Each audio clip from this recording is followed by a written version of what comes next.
മടിയാതെ എന്നതു കേട്ടു വന്നിച്ചു കവിതനും അപേക്ഷിച്ചരുളിനാൻ സ്വാമീന്ദ്രഗോതി തിരുവഴികളുടെ നാമവും ചരിത്രവുമുള്ള നാൾ ഭൂമിയിൽ വാഴുവാൻ അമൃതം രാമനാമം കേട്ടുകൊള്ളുവാൻ നാരദം രാമജപസ്മരണ ശ്രവണങ്ങളിൽ മറ്റും പരമാവേണ്ടതേ മുറ്റും കിടക്കമില്ലാതൊരു ഭക്തിയു ഉണ്ടായിരിക്കണമെന്നതു കേട്ടൊരു അൽക്കതായുള്ളതാൾ ഭക്തനായി വാഴുക നീ ഭക്തി കൊണ്ടേ വരൂ ബ്രഹ്മത്തോടും സഖേ ജാനകി ദേവിയും ഭോഗാനുഭൂതികൾ താനേ വരികന്നനുഗ്രഹിച്ചിടിനാൾ ആനന്ദബാഷ്പരിദർശനായി വീടുഹസ്തത്യാദിയും പിന്നെയും രാമസീതാജ്ഞാപാരം വഴിപ്പെട്ടു രാമവാദം ചിന്തിച്ചു ചെന്നു ഹിമാലയം തപസ്സിനായി പിന്നെ ഗുഹനെ വിളിച്ചു മനുവരൻ ചർച്ചാസഖേപുരം സിംഹിവേരം ഭവാൻ മച്ചരിത്രങ്ങളും ചിന്തിച്ചു വാഴുക നീ ഭോഗങ്ങളെല്ലാം കുലിച്ചു ചിരമ്പുന ഏകഭാവം ഭജിച്ചിടുന്നു ദിവ്യാംബരാഭരണങ്ങളെല്ലാം കൊടുത്ത്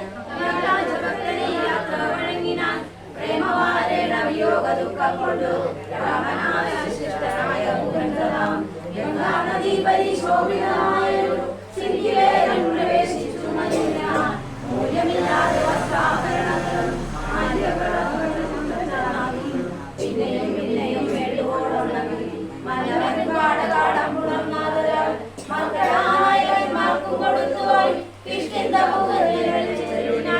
സുഗ്രീവനും വിയോഗേന ദുഃഖം കൊണ്ടു കിഷ്കിന്ധപൂക്കു സുഖിച്ചു മരുവിനാൽ സീതാജനനെ പ്രീതിയോടെ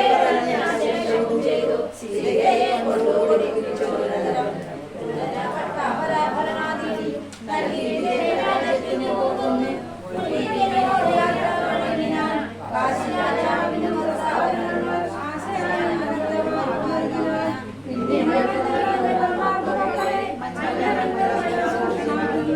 സമ്മാനപൂർവം കൊടുത്തയച്ചിടിനാൻ സമ്മോദം ഉൾക്കൊണ്ടുപോയാലവർകളും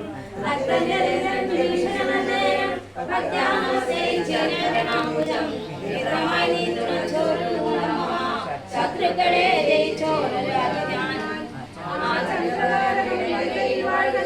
നാശാമതികളാൽ ഉണ്ടാകയില്ലതേ എന്നെ മറന്നു പോകാതെ നിരൂപിച്ചു പുണ്യജനാധിപനായി വസിച്ചിടണം വിഷ്ണുലിംഗത്തെയും പൂജിച്ചു നിത്യവും വിഷ്ണുനാരായണ മുഖനായി വാണിടുകനു നിയോഗിച്ചു ബലാമണി സ്വർണ്ണാഭരണങ്ങളും ആവോളം കൊടുത്താശവുമായി ഉണർന്നിടിനാൻ പിന്നെയും